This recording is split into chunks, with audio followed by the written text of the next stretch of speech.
안녕하세요, 덴티장입니다. 안녕하세요. 늘어진 명품 티셔츠 도비 선생입니다. 오늘은 저번 시간에 이어 턱관절 수술에 대해 더 중요한 얘기를 해보고자 합니다.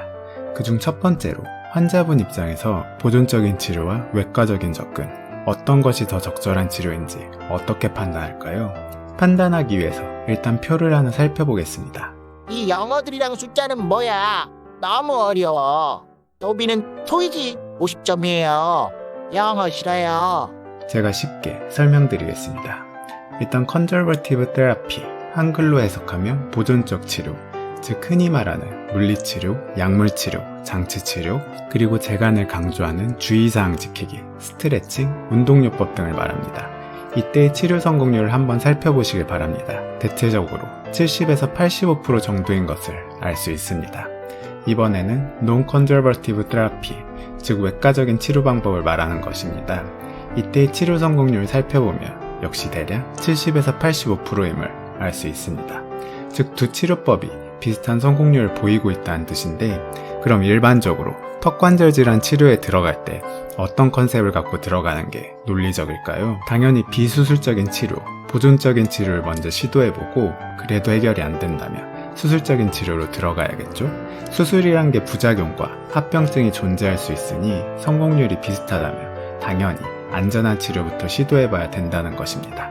구강외과 교수님과 턱관절 수술에 대해 얘기를 나눈 적이 있는데, 보통 수술이 필요한 경우는 1에서 5%, 저번 시간에 도비 선생님이 말씀하신 오픈 서저리가 필요한 경우는 1% 미만이라고 말씀하셨습니다. 교과서적으로는 보통 6개월 이상 보존적 치료를 진행해도 증상이 호전이 없는 경우 외과적 치료를 고려하게 되는데, 정확한 기준은 총 결론에서 더 자세히 말씀드리겠습니다. 그럼에도 불구하고 기간에 상관없이 턱관절 수술이 반드시 필요한 경우는 언제일까요?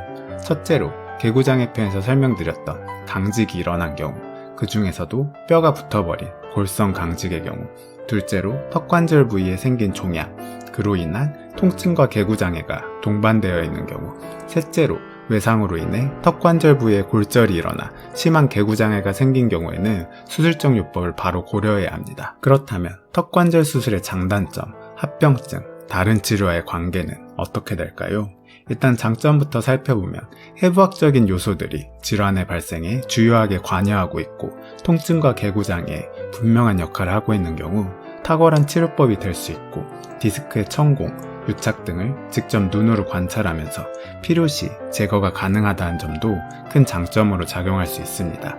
하지만 단점은 수술 과정상에서 외상의 위험이 적지 않고 수술 후 관리가 제대로 이어지지 않는다면 오히려 유착이 발생할 수 있다는 점, 일종의 흉터 조직에 의해 역설적이게도 아래턱의 2차적인 운동 제한이 일어날 수 있다는 단점도 있습니다.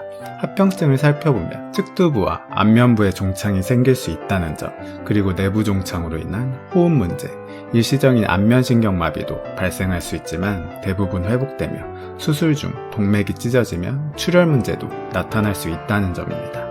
수술 후에도 통증의 개선이 미흡하거나 비슷한 수준의 통증이 남아있거나 오히려 추가적인 저작장애, 개구장애, 교합 이상 악화나 새로운 교합 이상이 발생할 수도 있습니다. 과도한 뼈의 흡수가 진행성으로 나타날 위험도 있고요. 하지만 숙련된 외과의에 의해 수술이 진행될 경우 그 확률이 높지는 않으니 과도한 걱정은 자제해주세요.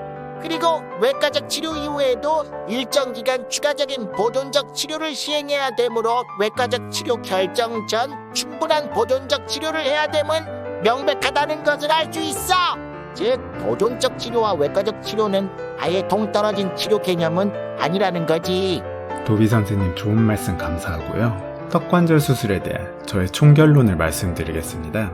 앞에서 6개월 이상의 충분한 보존적 치료에도 불구하고 증상이 호전이 없을 때 외과적 치료를 고려한다고 말씀드렸는데요. 충분한 보존적 치료라는 진정한 의미는 물리치료와 스플린트 치료 등 직접적인 치료를 포함하고 이갈이, 이약물기 등의 영향을 미치는 환자의 심리적, 사회적 환경 요인을 컨트롤하는 포괄적인 치료를 반드시 포함한 상태. 단순히 치료기간이 6개월을 충족하는 게 아니라 주기적인 내원, 즉 2주에서 한 달, 꾸준한 내원을 통한 증상의 재평가와 환자 교육이 포함되어 있어야 된다는 것을 뜻합니다. 그리고 외과적인 접근으로 효과를 보려면 근육통이 아닌 관절기원의 턱관절 장애여야 하는데 제가 늘 관절통과 근육통을 구분할 수 있어야 되고 이에 대한 컨텐츠도 많이 냈었던 것만큼 일단 턱관절 수술은 근육통이 아닌 관절통이라는 전제가 있어야 수술로부터 증상 개선을 기대할 수 있기 때문입니다. 따라서 턱관절 수술 또는